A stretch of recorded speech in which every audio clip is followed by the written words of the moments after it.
우리 잠깐 글을 하나 보겠습니다. 우리 같이 읽겠습니다. 같이 큰 소리 읽겠습니다. 염려의 시작은 믿음의 끝이고 참된 믿음의 시작은 염려의 끝입니다. 아멘.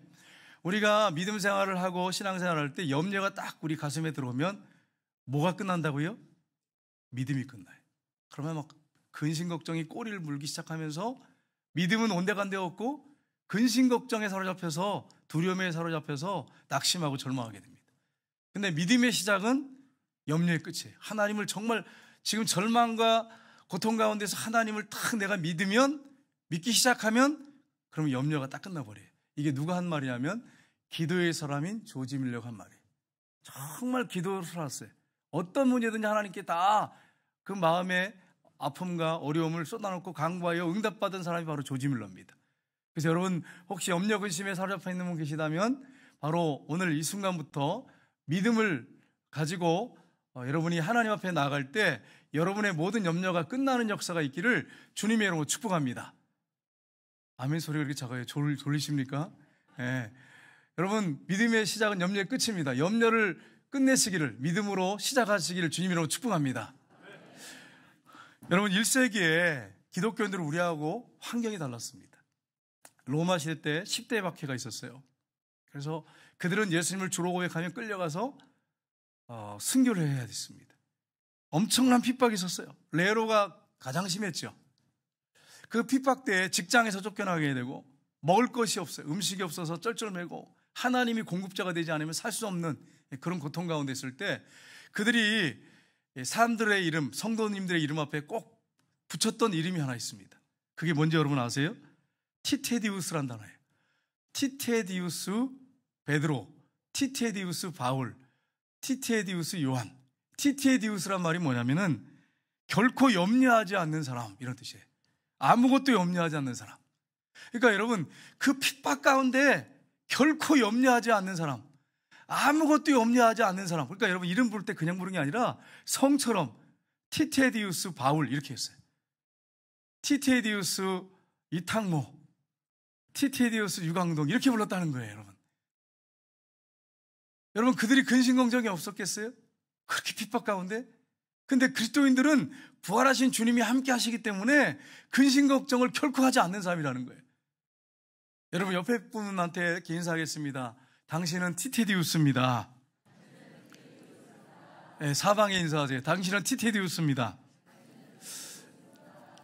근데 별로 이렇게 와서 가슴이 안 나온다는 그런 느낌을 갖고 인사하는 분이 계세요. 맨날 근심 걱정에 찌들어 살고 있는데 목사님 티테디우스라니요. 결코 염려하지 않는 사람이라니요. 아무것도 염려하지 않는 사람이라니요. 이게 말이 됩니까? 예, 우리 혼자 있을 땐 그럴 수밖에 없어요. 근데 부활하신 주님이 우리와 함께 하시기 때문에 결코 염려하지 않는 사람, 아무것도 염려하지 않는 사람, 그게 성도라는 거예요. 그게 예수 믿는 사람이라는 거예요. 이게 믿지 않는 사람과 다른 거예요. 세상에 나가면 안 믿는 사람들은요 늘 근심 걱정에 찌들려 있습니다. 근데 예수 믿는 사람까지 합세해가지고 거기서 근심 걱정에 찌들려가지고 뭘 먹고 뭘 마실까, 뭘 입을까, 맨날 뭐 어디 살까 맨날 그러고 산다면 안 믿는 사람하고 다른 게 뭐가 있습니까? 예수님이 왜 부활하셨어요? 부활하실 이유가 뭐가 있어요? 부활하셔서 왜 우리 곁에 계셔야 됩니까? 우리가 그렇게 산다면 의미가 전혀 없는 거죠. 그래서 이런 사실을 알고 여러분 티테디우스 최문선 자신에게도 이렇게 인사하셔야 돼요. 날마다 나는 결코 염려하지 않는 사람, 아무것도 염려하지 않는 사람. 죄 외에는 그 죄 때문에 근심 걱정해야 됩니다. 왜냐하면 죄는 가장 하나님이 싫어하시니까. 그러나 그거 외에는 근심 걱정할 이유가 없는 거예요. 왜요? 기도하면 되니까. 하나님 앞에 엎드리면 되니까. 여러분 근심 걱정 염려하게 되면 뭐가 오는지 아세요? 두려움이 옵니다. 그것 때문에 그게 막 눈더위처럼 막 점점 쌓여지거든요. 두려움이 와요. 그 다음에 낭망이 와요. 예수 믿는 사람들이 낭망하지 않고 두려워하지 않고 낭망하지 말아야 할 이유가 있습니다. 오늘 본문이 이것을 잘 보여주고 있습니다. 첫 번째가 뭐냐? 첫 번째는 주님이 우리 가운데 계시기 때문입니다. 다른 말로 하면 주님이 우리와 함께 하시기 때문입니다. 우리 가운데 계세요. 우리 가운데. 여러분 이 본문 말씀을 우리가 역사적 배경을 살펴보면 어떠냐면 이 스바냐 선지자가 예언한 건데 스바냐 선지자는 유일하게 누구냐면 히스기야 왕의 4대 선, 왕의 혈통이에요. 선지자 중에 왕의 혈통이 없어요. 근데 유일하게 왕의 혈통이 스바냐 선지자입니다. 근데 이 선지자가 요시야 왕이 대대적인 종교 개혁을 일으킬 때 활동했거든요. 그런데 보니까 종교 개혁이 일어나는데, 대대적인 종교 개혁을 실시하는데 피상적인 종교 개혁이에요. 백성들이 전심을 다해 따르지 않아요. 그러니까 뭘 선포하냐면, 여러분 이 스바냐 선지자의 글을 보면 여호와의 날을 계속 선포해요. 여호와의 날. 여호와의 날이 뭘까요? 하나님의 심판의 날이 여호와의 날이에요. 그런데 하나님의 백성들, 남은 자들에게는 구원의 날이에요. 여호와의 날, 심판의 날이지만, 안 믿는 사람들에게는 제삿 날이지만, 믿는 사람에게는 구원의 날이에요. 여호와의 날이. 이걸 선포합니다. 여러분, 요시야 왕이 그렇게 외치고 대대적으로 종교개혁을 일으키니까, 왕이 하니까 어쩔 수 없이 따라가는데, 북이스라엘이 왜 망했습니까? 우상숭배죄 때문이에요. 우상숭배. 법정에도 불의가 있고 겁탈이 있고 불의가 있고 온갖 죄악들이 저질러졌어요. 만행이 저질러졌어요. 특별히 우상숭배죄. 그래서 하나님이 아수를 통해서 멸망시켰어요. 586년에. 이걸 봤어요. 그런데도 종교 개혁을 일으키면 살 소망이 있는 거지 않습니까? 하나님이 나라를 살려주시지 않겠습니까? 그런데 피상적으로 종교 개혁을 하는 거예요. 종교 개혁을 따라가는 거예요. 그러니까 여호와의 날을 계속 선포하는 것입니다. 그런데 심판의 날만 선포한 게 아니고, 바로 이 스바냐 선지자는 남은 백성들에게 구원의 날이 있을 것이다. 그리고 특별히 메시아가 올 거라고 하는 희망적인 메시지를 선포하는 것이 바로 스바냐 선지자입니다. 이러한 배경을 가지고 오늘 본문에 스바냐 선지자가 마지막에 희망을 선포하고 소망을 선포하는 메시지가 오늘 본문의 내용입니다. 여기서 뭐라고 말씀하고 있습니까? 하나님께서 너희 가운데 계시다, 이렇게 말씀하고 있어요. 이 사실 여러분 잊지 마세요. 오늘 본문에 우리 16절 17절 한번 보겠습니다. 같이 읽겠습니다. 그날에 사람이 예루살렘에 이르기를 두려워하지 말라. 시온아 내 손을 늘어뜨리지 말라. 너희 하나님 여호와가 너희 가운데 계시니. 아멘. 하나님의 심판이 임하지만, 엄중한 심판이 임하지만, 그런데 시온아 내 손을 늘어뜨리지 말라. 이게 원어상에 보니까 아무것도 할 수 없다고 낙심하지 말아라. 이 하나님의 심판이 임하면 멸망이잖아요. 아무것도 할 수 없다, 낙심하지 말아라. 기운을 내라. 쉼없이 팔을 늘어뜨리지 말라. 내 손에 힘이 빠지지 않게 하라. 이런 말이에요. 넋놓고 있지 말아라. 힘을 쭉 빼고서 이제 끝났구나. 코로나 때 우리가 이걸 경험했잖아요. 코로나가 딱 오니까 사람들이요, 그냥 얼마나 낙심하고 절망하는지.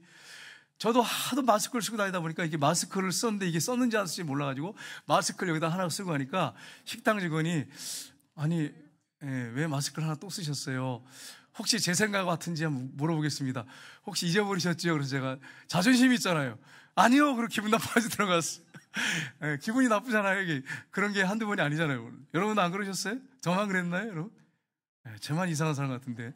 마스크를 쓰다가 이렇게 내려놓고서는 또 마스크 안 쓰는 것 같아가지고 옆에 마스크를 챙겨가지고 쓰고 이렇게 두 개를 이렇게 해가지고 참 힘들었습니다, 이번에. 그러니까 이 코로나 때 뭘 할 수 있을까? 팔을 늘어뜨리고 넋놓고 있을 때가 있었잖아요. 솔직히 목회자도 있었고 여러분도 있지 않았겠습니까? 근데 여러분 중요한 게 있어요. 그런 어려움과 고통 가운데도 누가 함께 하십니까? 우리 가운데 하나님이 함께 계세요. 그러면 여러분, 믿음의 사람들은 정말 넋놓고 있었을까요? 하는 것입니다. 이걸 여러분 질문해 보세요. 아니에요. 넋놓고 있지 않았어요. 믿음의 사람들 중에 보면 이런 코로나인데도요, 계속 전도하는 사람이 있더라고요. 365일 전도하는 사람이 있더라고요. 우리는 막 넋놓고 있고, 이때 무슨 전도라고, 뭘 할 수 있겠어, 막 낙심하고 그러는데, 열심히 전도하고 열심히 기도하는 사람 이때다 싶어가지고 다 나라 민족을 위해서 기도하고 코로나를 기도하는 사람들이 있더라고요. 그러니까 여러분이 절망과 어떤 위기 가운데 있을 때 넋놓고 있지 말고, 팔을 늘어뜨리지 말고, 하나님이 우리 가운데 계시기 때문에 힘을 내서 여러분 기도하고 믿음으로 나가시기를 주님의 이름으로 축복합니다. 지금 코로나 끝나는 시점인데도 넋놓고 있는 분들이 있어요. 아휴, 이 코로나인데 또 한다고 그게 그리스도의 삶이냔 말이에요. 우리 혼자라면 그럴 수 있지만 하나님이 우리 가운데 계신다면 그렇게 해서는 안 된다는 것입니다. 15절에도 말씀하고 있잖아요. 15절 말씀 한번 볼까요? 같이 읽겠습니다. 여호와가 내 형벌을 제거하였고 내 원수를 쫓아내었으며 이스라엘 왕 여호와가 너희 가운데 계시니 내가 다시는 화를 당하가 두려워하지 아니할 것이라. 아멘. 하나님이 우리의 왕이라는 거예요. 이스라엘 왕이란 말은 하나님의 선택받은 백성들의 왕이란 말이에요. 그 하나님이 우리 가운데 계시네요. 우리 가운데, 우리 교회 가운데 계시고, 여러분 가정 가운데 계시고, 여러분의 삶의 현장에 계시고, 여러분 직장에 계시기 때문에 화를 당할까 두려워하지 말고 팔을 느트리지 말고 난 아무것도 못해 그렇게 하지 말고 힘을 내서 하나님이 함께 계시니까 일어나서 주님 바라보고 나가라는 거예요. 그걸 지금 스마자 선자가 당당하게 외치고 있습니다. 소망의 메시지를 외치고 있습니다. 코로나 때 우리가 해야 할 일이 뭡니까? 소망을 가져야 돼. 하나님이 우리 가운데 계시기 때문에. 여러분, 우리 하나님이 우리와 함께 하시는데 이걸 여러분이 잊지 마셔야 돼요. 우리 하나님께서 이걸 확실하게 보이셨어요. 뭘 통해 보이셨습니까? 예수님을 통해서 보이셨어요. 하나님이 이 땅 가운데 예수님을 보내셨어요. 예수님의 이름이 두 개가 있었어요. 처음에 오셨을 때 첫 번째가 뭡니까? 예수라는 이름이에요. 이는 그가 자기 백성을 저희 죄에서 구원할 자이심이라, 이게 뜻이 있어요. 또 한 가지는 뭡니까? 임마누엘이에요. 임마누엘. 임마누엘의 뜻이 뭡니까? 하나님이 우리와 함께 계시다 이거예요. 그 예수님이 탄생할 때 두 가지 이름을 천사가 요셉과 마리아에게 줬습니다. 예수님이 이 땅에 오셨을 때 동방에 별이 하나 떴어요. 동방 박사들이 그 별을 보고 왔어요. 그 당시에 메시아가 유대인으로 왕으로 올 거라고 하는 것은 유대 세계뿐 아니라 세계의 모든 주변국에 퍼져 있었어요. 근데 이상한 별이 하나 떴어요. 동방 박사들이 이걸 보고서 아, 유대인의 왕으로 오시는구나, 메시아가 오는구나 하고 그 별을 따라 왔습니다. 그래서 그들이 예루살렘에 도착해가지고 뭐라고 합니까? 마태복음 2장 2절 6절에 보면 이렇게 말씀하고 있습니다. 같이 읽겠습니다. 유대인으로 왕으로 하시니가 어디 계시냐? 우리가 동방에서 그의 별을 보고 그에게 경배하러 왔노라 하니 헤로당과 온 예루살렘들이 듣고 소동한지라. 왕이 모든 대제사장과 백성의 서기관들을 모아 그리스도가 어디서 나겠느냐 물으니 이르되 유대 베들레헴이 오니 이는 선자로 이렇게 기록된 바 또 유대 땅 베들레헴아 너는 유대 고을 중에서 가장 작지 아니하도다. 내게서 한 다스린 자가 나와서 내 백성 이스라엘의 목자가 되리라 하였음이니이다. 아멘. 지금 뭐라고 말씀하고 있어요? 메시아가 어디서 나냐? 헤롯이 정말 유대인 왕을 죽이려고 한 거, 아기 예수를 죽이려고 한 거죠. 물어본 거예요. 그리스도가 메시아지 않습니까? 메시아가 어디서 나오느냐? 그랬더니 종교 지도자들이 정확하게 알고 있습니다. 베들레헴에서 나옵니다. 정확하게 성경을 구약 예를 들어서 말하고 있습니다. 그런데 경배하러 가지 않습니다. 헤롯 왕은 예수를 죽이려고 했어요. 동방 박사들은 별을 따라와서 예수님 앞에 엎드려서 경배하고 황금과 유황과 모략을 드리고 다시 천사의 지시를 따라서 다른 길로 돌아갑니다. 헤롯에게 가지 않고. 여러분, 예수님이 매 임마누엘이세요. 우리와 함께 하시는 분이십니다. 하나님이 우리와 함께 하시다고 하는 걸 확실하게 증거하신 분이십니다. 여러분, 이 사실을 잊지 마시기를 주님의 이름으로 축복합니다. 예수님이 이 땅에 오셔서 말씀을 선포하시고 가르치시고 치유하시고 그 다음에 우리의 죄를 다 짊어지고 십자가 죽으시고 부활하신 다음에 뭐라고 제자들에게 말씀했습니까? 마태복음 28장에 보면 20절에 보면 이렇게 말씀했습니다. 같이 읽겠습니다. 볼지어다 내가 세상 끝날까지 너희와 항상 함께 있으리라. 아멘. 부활하신 예수님이 우리에게 하신 약속의 말씀이에요. 사람이 약속한 것도 여러분 지키는데, 우리가 믿는데 하나님이 하신, 우리 주님이 하신 약속을 우리가 믿지 않고 막 흔들린다면 여러분, 우리가 믿음이 없는 거죠. 제가 여러분한테 아무개 집사님 이번 주 무슨 요일날 식사 12시 합시다 했으면 여러분 저를 믿지 않습니까? 그럼 별로 반응이 안 좋은데 제가 신뢰를 받지 못하는 건 아닌데 여러분 예를 들어서 제가 그렇게 약속했다면 지키지 않겠어요? 여러분, 우리 주님이 우리에게 말씀하신 약속인데 왜 안 지키겠어요? 세상 끝날까지 우리와 항상 함께 있겠다 약속하셨단 말이에요. 이 사실 여러분 믿으시기를 주님의 이름으로 축복합니다. 안요한 목사님이 계세요. 이분은 맹인교회 세빛교회의 담임 목사님이세요. 근데 이분이 어릴 때 아버지가 개척교회 목사님이에요. 찢어지게 가난한 교회. 가난하다고 하나님이 안 계시는 게 아니잖아요, 여러분. 내가 실패했다고 지금 우리 가정이 위기 가운데 있다고 하나님이 안 계신 게 아니지 않습니까? 근데 보니까 어린 나이에 딱 보니까 하나님이 안 계시는 거예요. 하나님이 계시다고. 우리 아버지가 이렇게 목숨 걸고 목회하는데 이렇게 찢어지게 가난한 거 이건 말도 안 돼. 하나님이 안 계셔. 그래가지고요, 어릴 때 글을 썼어요. 글을 뭐라고 썼냐면은 하나님은 계시지 아니하느니라. 안요한복음 1장 1절 이렇게 써가지고 교회 현관문에다 붙여놨어요. 주일날 그것도 성도들이 들어오다 이걸 봤어요. 기겁을 하는 거죠, 성도들이. 누구야 이거, 누가 이렇게 써가지고 붙인 거야? 안요한복음 1장 1절. 그 다음 주가 또 붙였어요. 또 하나 글을 붙였어요. 뭐라고 붙인지 아세요? 그 다음 주에 또 교회 현관문에다 붙였어요. 뭐라고 붙였느냐? 주 예수를 믿으라, 물음표를 딱 찍어놓고 너희 하레비를 믿으라, 안요한복음 1장 2절. 자기가 그렇게 써서 붙였대. 성도들이 난리가 났어요. 누가 이렇게 써서 붙였느냐? 추적을 했어요. 추적하고 추적해서 결국 어떻게 됐겠어요? 걸렸어. 목사님 아들이었어요. 그래가지고 목사님이 힐난을 당하고 질책을 당하고 부끄러워가지고 얼굴을 못 들고, 그래도 강단에 서서 설교는 하셔야 돼. 목사의 아들이 하나님 안 계시느니라. 안요한복음 1장 1절. 이게 됩니까 여러분? 설교가 되겠어요? 생각해보세요. 지석에 가난하니까 그 모습을 보니까 하나님 계시면 어떻게 우리 아버지가 저렇게 가난하게 목회할 수가 있어? 말이 안 되잖아. 막 이렇게 하면서 막 분노가 끌어오니까 그래 써서 붙이는 거예요. 참 감사한 건 그래도 우리 아들, 딸이 그렇게 붙이지 않아서 너무 감사해요. 하나님 앞에 감사. 그런데 여러분, 그렇게 하니까 신앙생활 하겠어요? 안 하지. 격길로 가서 공부를 해가지고 교사가 됐어요. 학교 교사가 됐는데 학생들 가르치는 눈이 점점 안 보이는 거예요. 병원에 갔더니 실명할 위기가 됐다는 거예요. 실명하겠다는 거예요. 결국 보지 못하겠어요. 37살에 아내가 실명하니까 뭐 아무것도 할 수 없잖아요. 남편을 버리고 도망을 가버렸어요. 그래서 노숙자가 되고 거지가 됐어요. 그래서 길거리를 헤매고 돌아다녀요. 노숙자들이 주는 빵 몇 조각을 먹고 연명을 하게 됐어요. 얼마나 비참합니까? 내가 거지들, 노숙자들이 주는 이 빵이나 먹고 살아야 되냐? 그래가지고 자살하려고 허름한 집에 들어가서 대들보에다가 이 목을 메고 죽으려고 딱 맸는데 끈이 끊어져가지고 떨어졌어요. 죽지도 못하네 이렇게 하는데 음성이 들렸어요. 요한아 그러시면서 음성이 들렸는데 뭐라고 말씀하시냐면 여호수아서 1장 5절. 내가 너와 함께 있을 것이다. 내가 너를 떠나지 아니하며 버리지 않을 것이다. 내가 너를 버리지 않고 떠나지 않는다. 여러분 세상에 교회 앞에 현관에다 이렇게 붙여놨던 그런 안요한 목사님을 하나님이 떠나지 않겠다고, 결코 버리지 않겠다고 그러셨어요. 그래서 막 펑펑 울면서 회개를 했어요. 그리고 기도하기 시작했습니다. 그리고 그가 이제 하나님 어떡할까 인도해 주세요. 그러는 가운데 미국에 신학교를 갈 수 있는 길을 열어주셨어요.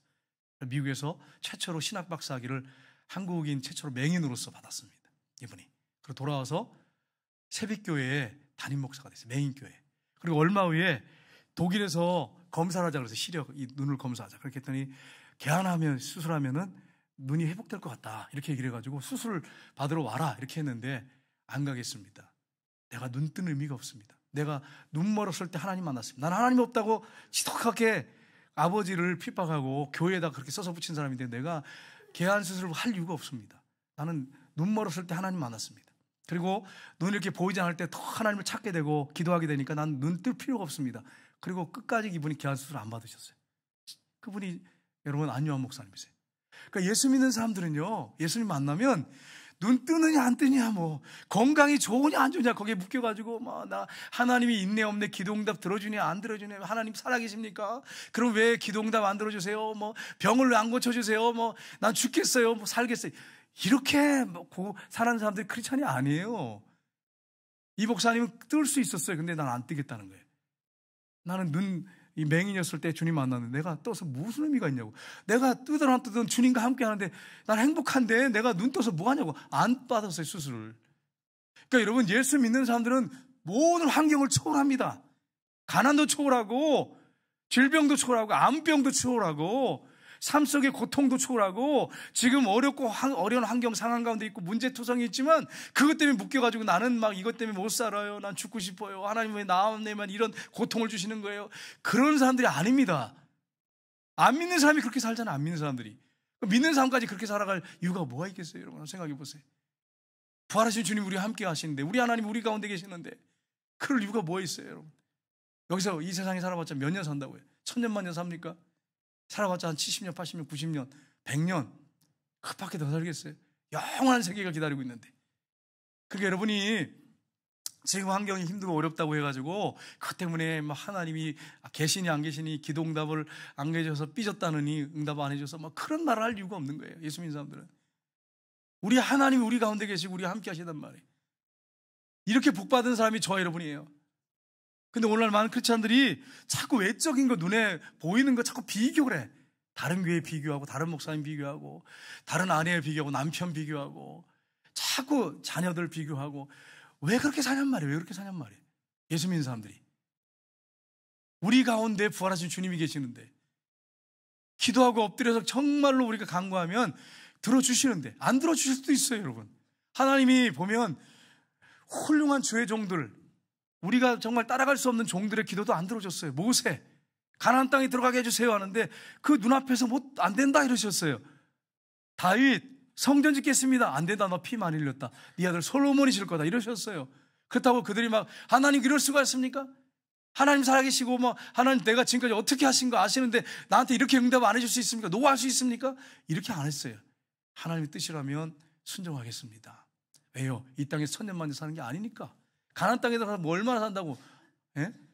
그래, 모세가 가나안 땅에 몇 년 더 살겠어요. 들어가면 좋지만 그 성전 안 지면 뭐 여러분 꼭 그러면 하나님 사랑하지 않는 거예요? 성전 짓고 몇 년 더 사는데. 그러니까 여러분 이런 사실을 알고 예수 믿는 사람들이 이런 데 묶이는 사람들이 아닙니다. 이런 외적인 환경에 묶이는 사람들이 아니에요. 환경을 초월해서 사는 사람들이 예수 믿는 사람들이에요. 그러니까 세상이 예수 믿는 사람들을 감당할 수가 없어요. 감당할 수가 없어요. 그게 크리스찬의 삶입니다. 저희 여러분의 삶인 거예요. 얼마나 우리가 복된 삶입니까? 두 번째는 전능하신 주님이 구원해 주실 것을 믿기 때문입니다. 우리 3장 17절 한번 보겠습니다. 같이 읽겠습니다. 그는 구원을 베푸실 전능자시라. 아멘. 그분이 우리에게 구원을 베푸신 분입니다. 영적으로 우리를 죄에서 구원해 주시고 십자가 지셔서 우리를 구원해 주셔서 하나님 자녀 삼으셨습니다. 뿐만 아니라 구약 성경에 보면 전쟁에서 구원해 주셨어요. 뿐만 아니라 어떤 문제들이 있을 때 기도하며 엎드릴 때 그 문제에서 구원해 주십니다. 그러면 구원해 주지 않으면 하나님이 아니십니까? 구원해 주지 않아도 하나님이세요. 구원해 주십니다. 여러분이 꼭 구원해 주셔야 뭐 어떤 문제에서 위기에서 건져 주셔야지 하나님이시고 건져 주지 않으면 하나님이 아니시고 그렇게 생각하시면 안 돼요. 건져 주십니다. 주시지만 우리가 그런 데 묶이는 사람들이 아니라고 하는 거예요.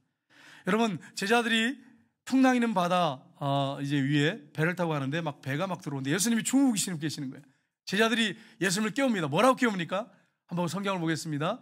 같이 보겠습니다. 마태복음 같이 읽겠습니다. 그 제자들이 나와 깨우며 이르되 주여 구원하소서 우리가 죽겠나이다.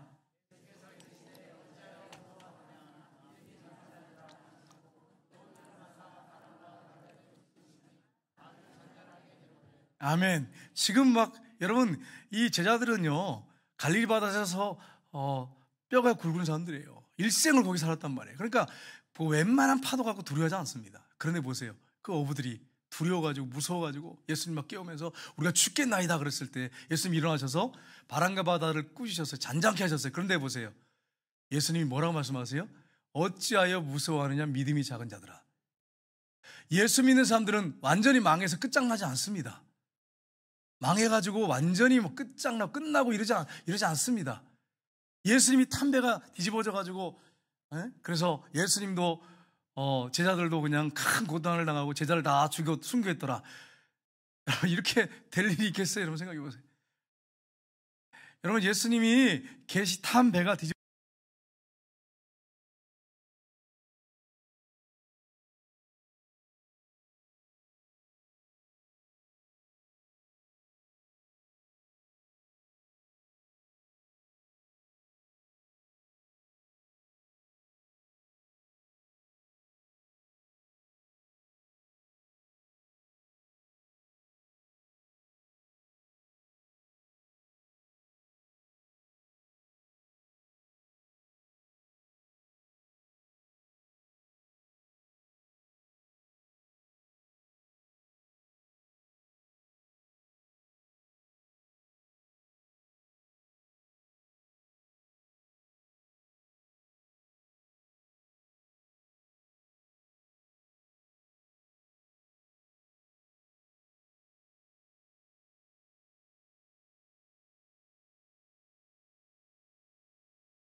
아하바라는 단어를 썼어요. 이게 무슨 말이냐면 신랑이 신부를 사랑할 때, 그때 사랑하는 단어를 여기다 썼습니다.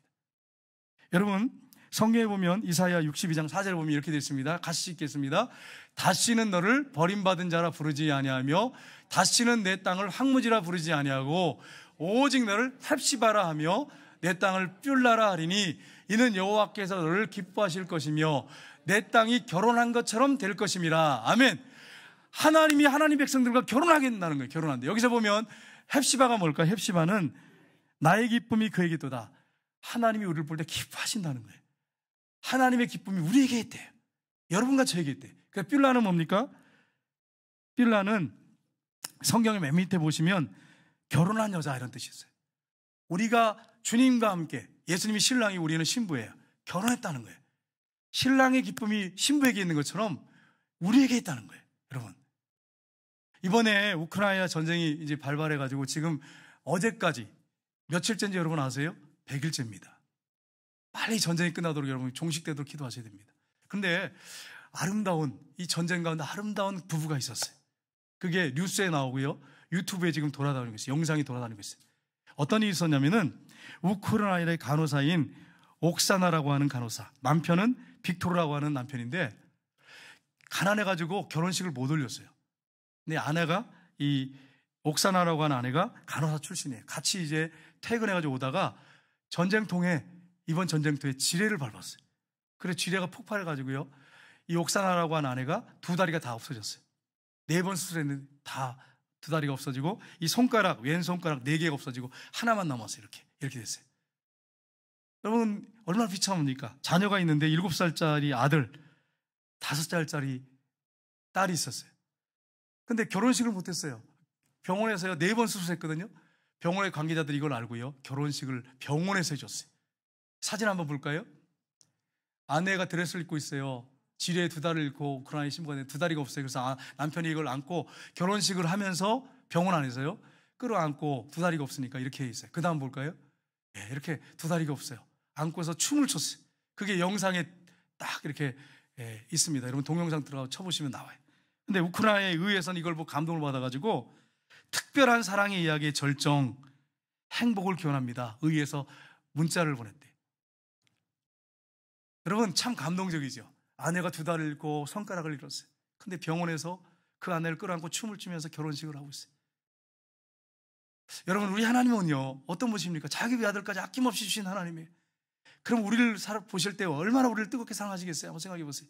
우리가 2다리를 잃었다고 하나님 보실 때 형편없고 내 자신 나를 봐도 난 정말 수치스럽고 정말 나는 정말 내가 하나님 자녀 맞아? 이렇게 의심이 들 정도로 부끄러운 모습이 있을 수 있어요. 그런데 우리 하나님이 우리를 사랑하는데 잠잠히 우리를 사랑하신대. 신랑이 신부를 뜨겁게 사랑할 때 사랑하는 그 사랑, 이걸 표현해놨어요.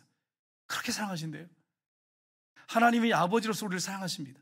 잠잠히 사랑하십니다. 우리를 버리지 않습니다. 우리를 붙잡으시고 우리를 뜨겁게 사랑하시면서 우리가 회복되게 원하시고 하나님의 자녀로 믿음 가운데 바르게 살게 원하십니다. 그게 하나님 아버지의 마음이에요. 신랑이신 예수님의 마음입니다. 이걸 오늘 본문이 우리에게 잘 보여주고 있습니다. 예레미야 31장 3절에 보면 이렇게 되어 있습니다. 같이 읽겠습니다. 옛적에 여호와께서 나에게 나타나사 내가 영원한 사랑으로 너를 사랑하기에 인자함으로 너를 이끌었도다 하노라. 아멘. 우리 하나님의 사랑은 어떤 사랑이냐? 인자한 사랑인데 영원한 사랑입니다. 영원한 사랑. 사람들의 사랑은요, 이게 손바닥 디딥듯이 바뀌어요. 근데 우리 하나님의 사랑은 그렇잖아요. 영원한 사랑으로 너를 사랑하기에 인자함으로 너를 이끌어노라. 그런 사랑으로 저 여러분을 바라보시고 사랑하십니다. 하나님이 세상을 이처럼 사랑하사 독생자를 주셨으니 이는 그를 믿는 자마다 멸망하지 않고 영생을 얻게 하려 합시다. 독생자까지 십자가에 내어줄 정도로 우리를 사랑하셨어요. 그 사랑으로 지금도 뜨겁게 사랑하고 계십니다.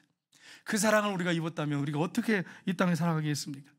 우리도 마음과 목숨과 뜻과 힘을 다해 하나님을 사랑하고 내 주변의 이웃을 사랑하고 성도를 사랑하고 그렇게 사랑해야 되지 않겠습니까? 한 주간 동안 여러분, 우리가 이 말씀을 기억하면서 담대하게 문제가 있고 상황과 환경이 변하지 않았을지라도 어쩌면 또 터널을 통과하는 것 같은, 캄캄한 터널을 통과하는 것 같은, 사망의 음침한 골짜기를 지나가는 것 같은 그런 길을 걸어갈 수 있습니다. 그러나 우리는 담대할 수 있어요. 기뻐할 수 있어요. 왜요? 우리 주님이 우리와 함께 하십니다. 그분이 구원을 베푸실 전능자십니다. 그분이 우리를 잠잠히 사랑하십니다. 우리 때문에 기뻐하십니다. 그분이 우리의 아버지시고 예수님이 우리의 신랑이십니다. 이 사실 여러분 기억하시고 한 주간 동안 주님 안에서 승리하시고 기쁨 가운데, 산소망 가운데 사시기를 주님으로 축복합니다.